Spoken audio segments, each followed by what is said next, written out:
discount here. I know you were with me. It's the wife. That one I don't know. This is Honorable Snap, you know him? Yes. This was Honorable Councillor. Gracia Lee. Check. Yes, Coach. Yes. He was with us with Museven. The assistant.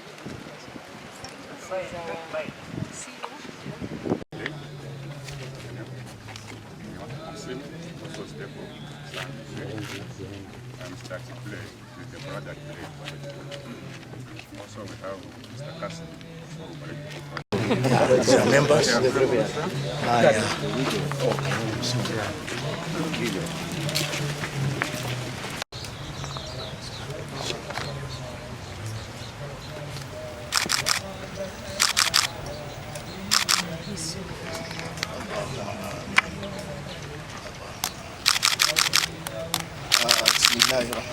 had an opportunity to speak to him today morning. He told me to come here and pray with you. Amen. So that General can rest in peace. Two, he continues to console the family. He condoles with the family. Then three, he told me to meet the family members and talk and tell them what he has told me. Tell them. May his soul rest in eternity. He lived a notable life. He indeed was known by the good works. He will be remembered for his bravery and brilliancy, which saw him rise in army ranks. The late General Bamuze served the army diligently in different capacities with commendable discipline and professionalism.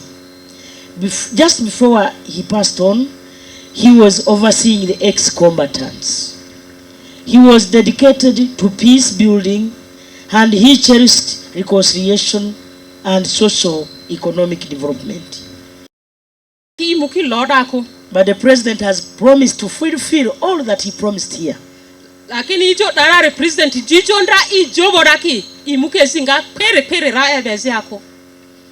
And I want to promise the family members that with effect from Tuesday, I will be giving Honorable Huda concrete answers on when and how we are going to implement the presidential pledges. I gave a copy of his speech to the family. And the promises he has made are with the family. I don't want to disclose anything here because he told me to meet the family. And we met the family together. But all that he has said, I will handle with her.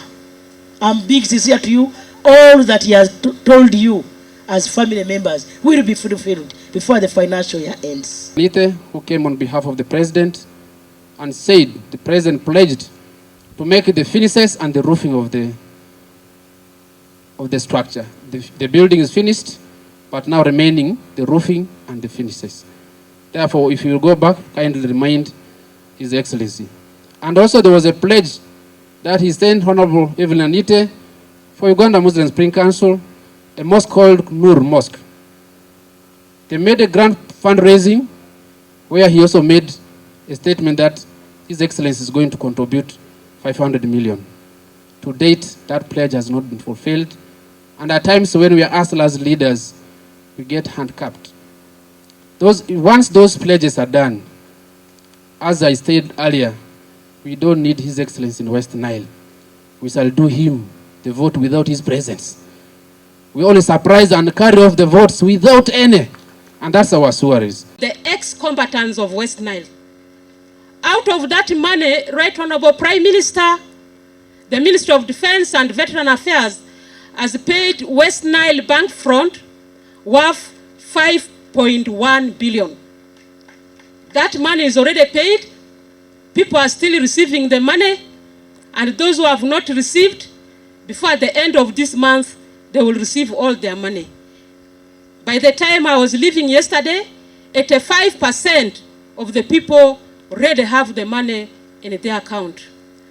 Right Honorable Prime Minister, the balance of the money we approved in Cabinet is to pay UNRF, which we now call UNRF 1, to differentiate them from other defunct UNRFs. The team is already planning to come on ground to come and do the verification. It is worth 19.5 billion. Fulfillment of the obligations of the other parties during the peace agreement signed on 24th of December 2022. We thank government for the strides so far made and equally remind government during this day of the memorial service about commitments in the peace agreement that have not been fulfilled. 1. Right Honorable Prime Minister, as the chief mourner then, His Excellency, the President directed the CDF, General Katumba Wamala, to construct a house for late Major General to help accommodate the widows and the orphans. But 9 years down the road, Right Honorable Prime Minister, this has never taken effect. Allow me to recognize a few members of the defunct UNRF2